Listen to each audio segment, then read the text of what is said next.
Le cardinal Gerhard Ludwig Müller s'affirme comme une voix pure dans une église qui semble s'être égarée. Ses paroles rompent le silence et nous rappellent que la foi ne se négocie pas, ne s'adapte pas, mais se préserve.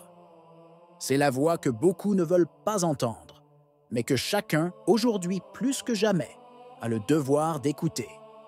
À une époque où la foi semble se diluer dans les slogans et les idéologies, la figure du cardinal Gerhard Ludwig Müller s'impose comme une voix à contre-courant, une présence qui rappelle à l'Église ses racines les plus authentiques.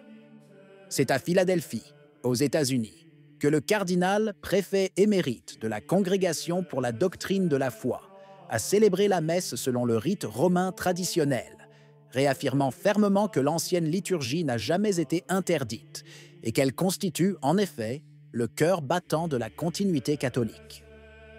Ces propos, tenus lors d'un entretien avec Micah Hickson de LifeSite News, sonnent comme un défi ouvert à la dérive moderniste, qui semble avoir contaminé une grande partie du monde ecclésial. Müller n'est ni nostalgique ni rebelle. C'est un pasteur qui perçoit la crise actuelle de l'Église comme une bataille spirituelle, où la vérité est obscurcie par le compromis et l'ambiguïté. À l'heure où les évêques allemands se préoccupent davantage du consensus politique que du salut des âmes, ils replacent le Christ, le Logos incarné, au centre et dénoncent courageusement la transformation du catholicisme en un laboratoire idéologique. Sa voix ne recherche pas les applaudissements, mais la conversion, rappelant que l'Église n'est pas une religion parmi d'autres, en dialogue avec le monde.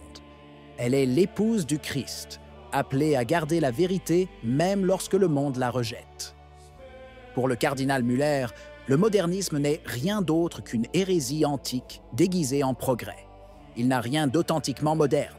Il ravive les anciennes illusions gnostiques qui prétendaient substituer à la vérité révélée un savoir secret et autoréférentiel. C'est toujours la même tentation, croire que l'homme peut se sauver lui-même, peut-être par la technologie, la science ou un vague humanisme sans le Christ. À l'heure où l'on parle de conversion écologique et synodale, Müller appelle chacun à une conversion bien plus radicale. Une conversion du cœur, une conversion qui reconnaît le péché et demande pardon à Dieu et non à l'opinion publique. Son discours est clair, sans compromis. Aucune technologie ne pourra jamais résoudre un problème moral, car le mal ne peut être éradiqué par des outils matériels, mais par la grâce. La crise actuelle n'est pas une question de renouveau, mais de foi. Ceux qui prétendent bâtir une Église nouvelle, plus accueillante et moins rigide, ne font que répéter l'erreur des anciens gnostiques, qui aspiraient à un christianisme sans la croix, à un salut sans rédemption. Pour Müller, c'est là la grande illusion de notre temps. Un christianisme domestiqué, réduit à une philosophie sociale, où la vérité ne libère plus, mais s'adapte au mode du moment. En dénonçant le modernisme, le cardinal ne se limite pas à un discours théologique abstrait. Il va droit au but, accusant ouvertement la partie du clergé et de la théologie allemande qui a transformé l'Église en un laboratoire politique. Une Église qui, au lieu de prêcher le Christ, parle de développement durable, de migration et de consensus démocratique, comme si le salut des âmes dépendait des votes d'un parlement. Müller, au contraire, rappelle à tous la source.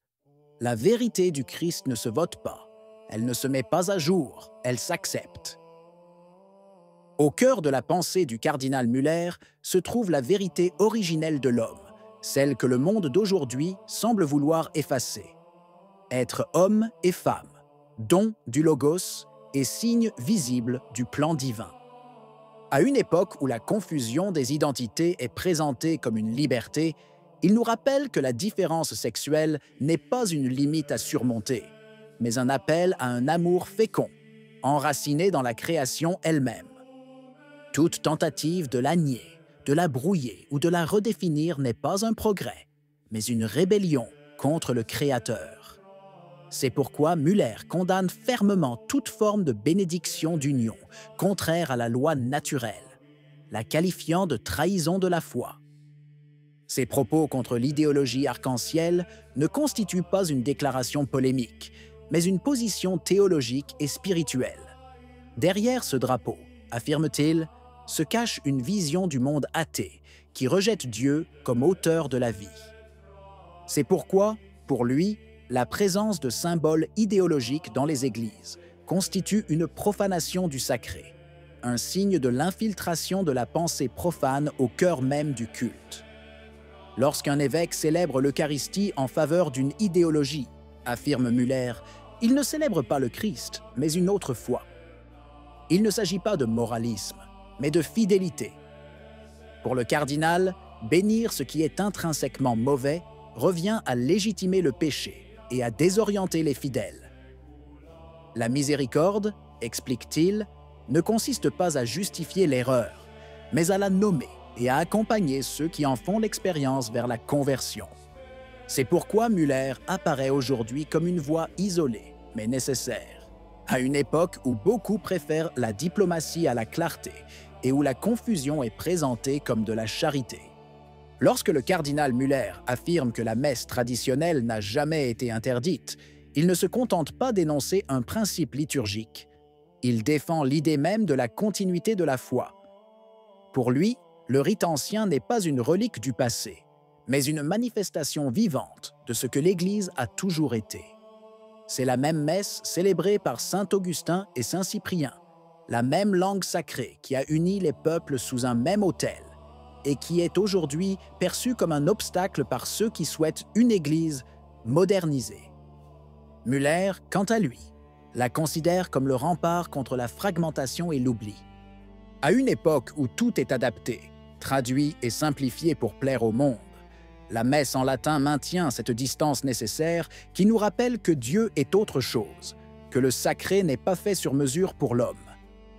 Voilà pourquoi il le défend, non par nostalgie, mais par fidélité. Le rite ancien, dit-il implicitement, ne divise pas, mais unit dans le langage de la foi universelle.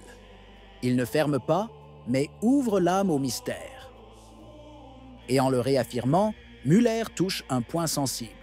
La haine de la tradition n'est pas liturgique, mais théologique, car quiconque rejette la tradition rejette la mémoire de l'Église, et quiconque rejette la mémoire efface son identité. Le cardinal Müller contemple avec tristesse sa patrie spirituelle, l'Allemagne, aujourd'hui épicentre d'une crise qui n'est pas seulement théologique, mais aussi identitaire. La conférence des évêques allemands, dominée par une pensée progressiste et sociopolitique, lui apparaît comme un laboratoire où l'on expérimente une nouvelle religion civile, plus proche des agendas idéologiques mondiaux que de l'évangile du Christ. Tandis que les évêques allemands publient des déclarations sur le danger du populisme et l'urgence d'une Église inclusive, Müller dénonce la perte du sens surnaturel de la foi, réduit à un outil de manipulation sociale. En définitive, le cardinal Müller demeure l'une des rares voix claires en ces temps de confusion. Sa force ne réside pas dans l'idéologie, mais dans sa fidélité au Christ, vérité incarnée. Dans un monde qui veut réécrire l'Évangile pour l'adapter à la mode, il nous rappelle que ce n'est pas nous qui possédons la vérité, mais la vérité, c'est-à-dire le Christ lui-même, qui nous possède. Tandis que beaucoup recherchent le consensus et la visibilité, Müller poursuit son ministère discret mais puissant, fidèle à la tradition qui sauve, et non à celle qu'il a inventée. Car seule la vérité unit, et seule la fidélité libère. Si vous appréciez notre service de sensibilisation et que vous croyez aux valeurs de vérité et de transparence, offrez-nous un super merci. Chaque contenu exige engagement, recherche et dévouement, et notre travail est entièrement autofinancé. Votre soutien nous permet de poursuivre cette mission. Un grand merci. Qu'en pensez-vous? Si la vidéo vous a plu, laissez un commentaire. Amen. Que Dieu vous bénisse.